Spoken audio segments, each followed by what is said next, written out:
Selamat pagi, saudara. Sebelum kita membaca dan merenungkan firman Tuhan, mari kita berdoa.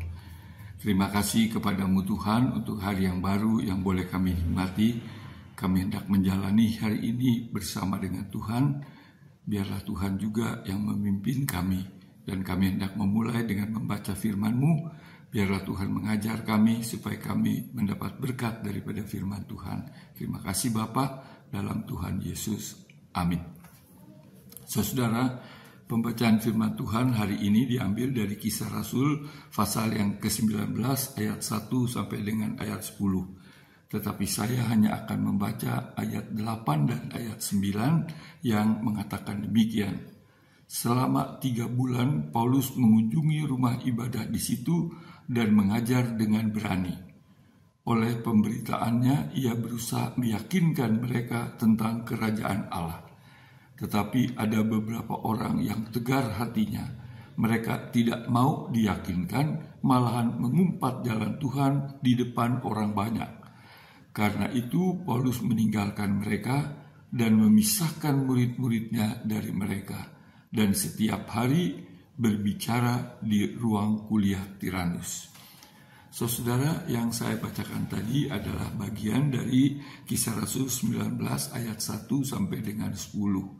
Dari Kisah Rasul 19 ayat 1 sampai dengan 10 diceritakan bahwa Paulus pada saat itu sedang berada di Efesus.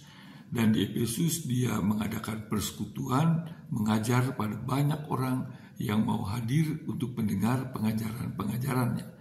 Ternyata dari mereka yang hadir itu ada orang-orang yang belum pernah mendengar tentang Roh Kudus. Dan Paulus bertanya, kalau gitu mereka dibaptis dengan apa atau dengan siapa?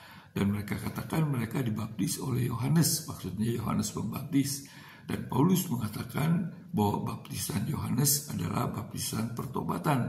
Tapi mereka juga perlu tahu, mengenal, dan percaya kepada Yesus Kristus.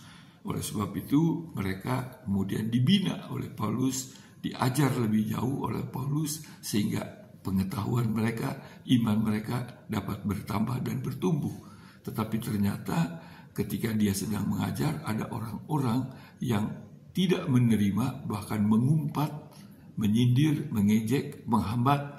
Tapi Paulus dikatakan tidak berdebat dengan mereka, tidak meladeni mereka, tapi membawa murid-muridnya, memisahkan diri dari mereka untuk terus melanjutkan pembinaan atau pengajarannya. Sehingga murid-murid yang terus mengalami pembinaan dan pengajaran tadi makin bertambah dalam pengenalan, dalam iman kepada Kristus. Dari pembacaan itu, saudara, kita melihat pertama bahwa ternyata dari orang-orang yang mengatakan dirinya sebagai pengikut Yesus, Kristen, orang yang mau mendengar pengajaran firman Tuhan, tapi ada juga yang masih belum memahami dengan benar tentang kekristenan, belum sungguh-sungguh mengenal dan percaya kepada Kristus.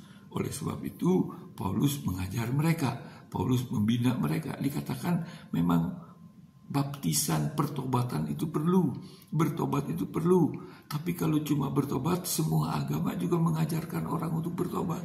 Oleh sebab itu di samping bertobat dikatakan harus percaya kepada Yesus. Karena percaya kepada Yesus itulah yang menyelamatkan. Percaya kepada Kristus itulah yang menjadikan kita sebagai pengikut Kristus atau orang Kristen. Dan Paulus mengajar mereka, Paulus membina mereka. Dari sini kita lihat bahwa pembinaan itu perlu. Gereja perlu mengadakan wadah pembinaan dan orang Kristen perlu dibina atau ikut dalam pembinaan atau pengajaran. Yang kedua, kita melihat saudara bahwa ketika pembinaan itu sedang berlangsung, ada orang yang mengejek, ada orang yang menghambat, ada orang yang menghalang-halangi. Jadi kalau kita dalam proses pembinaan yang dilakukan oleh gereja, ada orang yang sedemikian, kita tidak usah kecil hati. Karena dari zaman Paulus pun sudah ada yang seperti itu. Tetapi kita belajar dari Rasul Paulus juga dari pembacaan tadi, tidak perlu berdebat dengan mereka, tidak perlu bertengkar dengan mereka, tidak ada gunanya, bahkan bisa menambah permusuhan. Tapi lanjutkanlah pembinaan tadi dengan membawa orang-orang yang mau belajar untuk terus dilanjutkan pembinaan, supaya orang-orang pembinaan itu tidak terhambat, dan orang-orang yang dibina itu juga tetap mendapatkan pengajaran pembinaan sehingga mengalami pertumbuhan. Jadi kita belajar di situ, saudara, dari pembacaan tadi untuk dapat kita hayati, kita renungkan, kita laksanakan sebagai gereja, sebagai orang Kristen mengalami pembinaan yang berkelanjutan. Saudara, Tuhan memberkati. Kita berdoa. Terima kasih kepadamu Tuhan untuk firman-Mu yang mengajarkan pada kami bahwa pembinaan itu perlu, sehingga iman, pengenalan kami, kepercayaan kami tentang Tuhan Yesus dapat makin bertumbuh, iman kami makin menjadi kuat, sehingga kami tidak tergoyahkan, tidak terombang-ambing. Tolonglah kami Tuhan, supaya kami selalu mau belajar daripada firman Tuhan yang akan menguatkan iman, menambahkan kepercayaan kami kepada Tuhan. Tuhan, berkati hidup kami sepanjang hari ini, juga keluarga kami, usaha kami, pekerjaan kami. Terima kasih Bapa, dalam Tuhan Yesus kami panjatkan syukur dan doa kami. Amin.